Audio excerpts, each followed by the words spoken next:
Oil pulling அது எப்படி பண்ணுறது? காலையில் எழுந்ததும் எதுவும் சாப்பிடாமல் இதயம் வளர்த்தை வாயில ஊத்தி நல்லா கொப்பளிக்கணும், அப்புறம் அதை துப்பிடணும். இதுதான் ஆயில் புல்லிங்.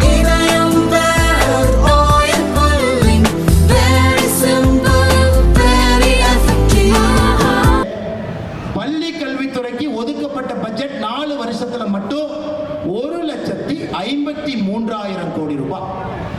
இந்த 2,100 கோடியை தூக்கிட்டு வந்திருக்காங்க. 1,53,000 கோடி ரூபாய் பள்ளி கல்வித்துறையினுடைய பட்ஜெட். நாம கேட்கிறோம், எதுக்கு அரசு பள்ளியில டாய்லெட் இல்ல? மோடி 2,190 கோடி கொடுக்கல.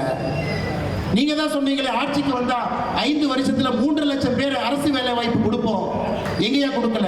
மோடி 2,190 கோடி கொடுக்கல. தமிழ்நாட்டில் மக்கள் அரசு மரத்து கீழே அமர்ந்து படிக்கிறாங்களே, எங்கேயா பில்டிங்கை காணா? மோடி 2,190 கோடி கொடுக்கல. தமிழ்நாட்டில் 35 மாணவர்களுக்கு ஒரு ஆசிரியர் இருக்கணும் நியாயப்படி. 52% பள்ளியில மட்டும்தாங்க ஐயா 35 மாணவருக்கு ஒரு ஆசிரியர் இருக்கிறாங்க. ஆசிரியர் ரொம்ப குறைவா இருக்கிறாங்க.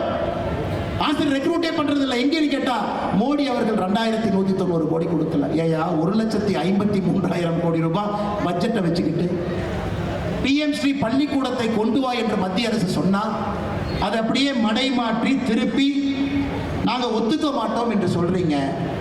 இங்க இருக்கக்கூடிய நடுத்தர மக்கள், ஏழை தாயினுடைய மக்கள், விவசாய பெருமக்களுடைய மக்கள் 3 மொழி படிக்க கூடாது, அவங்க 2 மொழி தான் படிக்கணும், இங்கேயே சுத்திக்கிட்டு இருக்கோம். நேற்று அண்ணன் இந்த 2G புகழ் ஆர் ராஜா சொல்றாரு, இந்த ஹிந்திக்காரனே ஹிந்தி படிச்சுட்டு தமிழ்நாட்டில் வந்து குப்பை கொட்டிட்டு இருக்காங்க. ஐயா உழைச்சுதாங்க ஐயா சாப்பிட்றான், ஹிந்திக்காரன் உழைச்சுதானுங்க ஐயா சாப்பிட்றான். ரோட்ல பிச்சையார் எடுக்கிறாங்களா ஐயா? யாராவது ஹிந்திக்காரன் இங்க வந்து நம்ம கிட்ட வேலை செய்யறாங்கன்னா உழைச்சு வேலை பார்த்து அவன் இங்க இந்த ஊர்ல வாழ்றான். நம்ம ஊரை எப்பவும் தப்பாக எந்த இந்திக்காரனும் பேசுனதே கிடையாது. யாராவது ஒரு இந்திக்காரன் வட இந்தியாவில இருந்து தமிழ்நாட்டை பத்தி தப்பா நீங்க பேசி பார்த்துருக்கீங்களா? ஆனா இவனுக்கு அரசியலே நம்மை பற்றி தப்பா பேசாதவங்களை இவங்க இங்கிருந்து பான் பிராக்கு வாய, ஹிந்தி தெரிஞ்சா டாய்லெட் மட்டும்தான் கட்டலாம், இதெல்லாம் இங்கிருந்து இவங்க பேசுறாங்க. யாராவது ஹிந்தி தெரியக்கூடிய நாட்டில் யாராவது ஒருவர் நம்முடைய தாய் திரு தமிழ்நாட்டை பத்தி தப்பா பேசி நம்ம பார்த்துருக்கோம். தாய்மார்களுக்கு இன்னொரு விஷயத்தையும் இந்த மேடையில இருந்து நான் சொல்றேங்கம்மா. இன்னைக்கு பாரதிய ஜனதா கட்சி உங்களோடு இருக்கின்றோம்.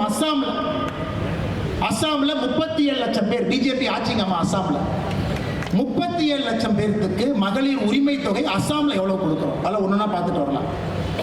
அஸ்ஸாம்ல பாரதிய ஜனதா கட்சியினுடைய ஆட்சி ஒரு தாய்க்கு 830 ரூபாய் கொடுக்கிறோம் அஸ்ஸாம். மத்திய பிரதேசில் 1,30 லட்சம் பேருக்கு 1,250 ரூபாய் மாசம் கொடுக்கும்.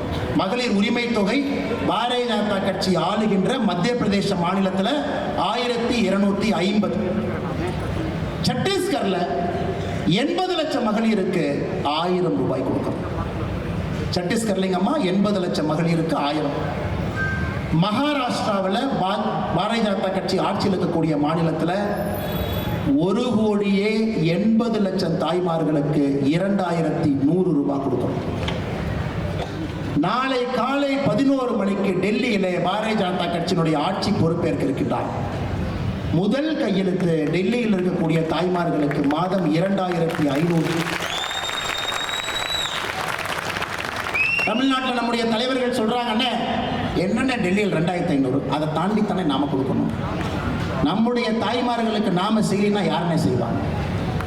இவன் உரிமை தொகைன்னு சொல்றான். நம்ம உரிமை தொகை இல்லைங்க, நம்ம கொடுப்பது, நாம் கொடுப்பது காணிக்கை. தாய்மார்களுடைய உழைப்பிற்கு பாரதிய ஜனதா கட்சி 2026 தேசிய ஜனநாயக கூட்டணியில நீங்கள் ஆட்சியிலே அமர வைக்கும் பொழுது 2,500 தாண்டி பாரதிய ஜனதா கட்சி இருக்கும். நான் சொல்றீங்க, இந்த பெரியவர் சொல்றார், மோடி கேரண்டி. மோடி அவர்கள் சொன்னால் செய்வோம். அஸ்ஸாம்ல, மத்திய பிரதேஷ்ல, டெல்லியில, மகாராஷ்டிரால, சத்தீஸ்கர்ல பாரதிய ஜனதா கட்சியினுடைய ஆட்சி இருக்குதுங்க. எல்லா இடத்திலும் தாய்மார்களோடு மோடி ஐயா நின்று கொண்டிருக்கின்றார்கள். 2026 தமிழகத்தில் தேர்தல் வரும் பொழுது நம்முடைய தேர்தல் அறிக்கையை தாய்மார்கள் நீங்க பார்க்கத்தான் போறீங்க. இவனுக்கு 1000 ரூபாய் தூக்கிட்டு வருவாங்க, நீங்க பார்க்கத்தான் போறீங்க. காரணம், உழைக்கும் வர்க்கத்தை முன்னேற்ற வேண்டும் என்று பாரதிய ஜனதா கட்சி நினைக்கிறோம். நீங்க கிடைக்கல அண்ணே, 2,500 ரூபாய் கொடுத்தா எவ்வளவுனே ஆகும்? நான் கணக்கு சொல்றேங்கப்பா. அண்ணே 1000 ரூபா கொடுக்காமே உனக்கு பணம் இல்லைங்கிறானுங்க, தட்டு தடுமாறுறானுங்க. உங்கள் பாட்டுக்கு நீங்கள் மைக் எடுத்து 2500 தாண்டி கொடுப்போம்னு சொல்கிறீங்களேன்னா, அப்போ மற்ற பணமெல்லாம் சரியாக வருமா? ஸ்கூலுக்கு பணம் கொடுக்கணும், ரோடு போடுறதுக்கு பணம் கொடுக்கணும், ஹாஸ்பிட்டல் நடத்துறதுக்கு பணம் கொடுக்கணும், வளர்ச்சி குறையாமல் இருக்கணும். எப்படிங்கன்னா கொடுக்கணும். அம்மா 3 லட்சம் கோடி ரூபா பட்ஜெட் போடுறாங்க. தமிழக அரசினுடைய வருடாந்திர பட்ஜெட் 3 லட்சம் கோடி. 30% கமிஷன் அடிச்சா 90,000 கோடி. அம்மா இதெல்லாம் கமிஷன் அடிக்க தெரியாத கூட்டம். இந்த பிஜேபியில் வந்து உங்களுக்கு கமிஷன் என்னன்னே தெரியாது. இவன் கமிஷன் வாங்க போனாங்கன்னா இவன் கமிஷன்காரனுக்கு 10 ரூபா கொடுத்துட்டு வர்ற கூட்டம் தான் இங்கெல்லாம் பிஜேபி இருக்கிறான். நேர்மை நாணயம் என்று சொல்லக்கூடிய கூட்டம் தான் இன்னைக்கு பாரதிய ஜனதா கட்சி.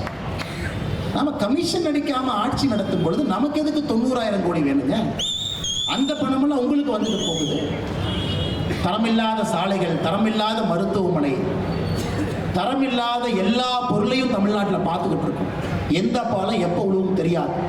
அதனால் நாங்கள் தெள்ள தெளிவாக இருக்கின்றோம். எங்களால் இங்க இருக்கக்கூடிய தாய்மார்களுக்கு காணிக்கையாக உங்களோடு நாங்கள் நிற்போம், உங்களை உயர்த்துவோம். காரணம், உங்களிடம் சேமிப்பு இருந்துச்சுன்னா, ஒரு தாய்மார் கையில சேமிப்பு இருந்ததுன்னா அது நாட்டிற்கு நீங்க திரும்ப அந்த பணத்தை கொடுக்க போறோம்.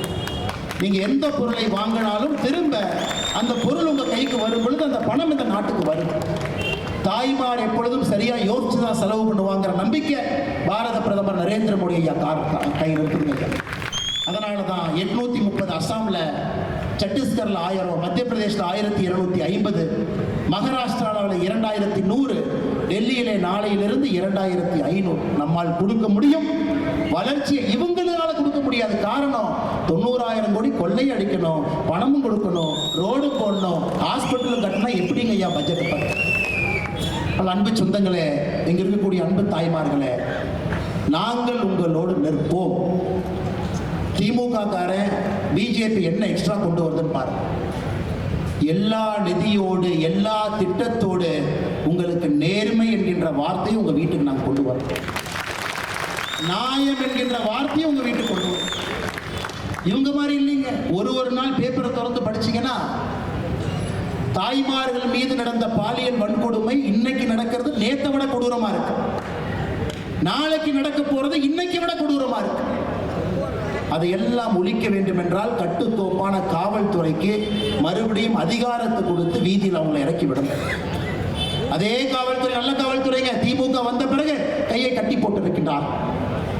அந்த காவல்துறைக்கு அதிகாரத்தை திரும்ப கொடுக்கும் பொழுது ஒரு தாய்மாருக்கும் சகோதரிக்கும் ஒரு பிஞ்சு குழந்தைங்க. நம்ம தாய்மார் சகோதரியை தாண்டி பிஞ்சு குழந்தைக்கு தமிழகத்திலே பாதுகாப்பு இல்லை. நான் வந்துட்டேங்க. பிஞ்சு குழந்தை, அந்த குழந்தை எதுவுமே தெரியாது. பிஞ்சு குழந்தை 8 வயசு பொண்ணுக்கு என்னங்கய்யா தெரியும்? இல்ல 18 வயசு பொண்ணுக்கே பெருசா தெரியாது. பிஞ்சு குழந்தையின் மீது கையவர்கள் என்று கை வைத்துக் கொண்டிருக்கின்றார்கள். அந்த அவலத்தை தமிழ்நாட்டில் நாம் பார்த்துக்கிட்டு இருக்கிறோம். எதுவும் செய்ய முடியாம குற்ற உணர்ச்சியில் என்று கொண்டிருக்கின்றோம். அதையெல்லாம் பாரதிய ஜனதா கட்சி சரி செஞ்சு கொடுக்குங்கம்மா, நீங்க நம்பணும். ஏன்னா பாரதிய ஜனதா கட்சியால் மட்டும்தான் அது முடியும். நாங்க 3 மொழி கத்துக்க வேண்டும் என்று சொல்வது எங்களுக்கு எந்த பிரயோஜனம் இல்லைங்கம்மா. நம்ம கிட்ட எந்த ஸ்கூல் இல்ல. 3 மொழி கற்றுக்கொள்ள வேண்டும் என்று சொல்வது உங்களுடைய குழந்தை நாளை உயர்ந்து நிற்க வேண்டும், மாமனிதனாக வர வேண்டும் என்பதற்காக, பாரத பிரதமரை போல ஒப்பற்ற தலைவனாக வர வேண்டும் என்பதற்காக. இந்த 52 லட்சம் அரசு பள்ளியில் படிக்கக்கூடிய மாணவ செல்வங்களுக்கு மட்டும் ஏன் இவங்க வஞ்சனை பண்றாங்க? ஏன் ஓர வஞ்சனை பண்றாங்க? இவங்க நடத்தக்கூடிய பள்ளியில் இருக்கு. அதைத்தான் திரும்ப திரும்ப திரும்ப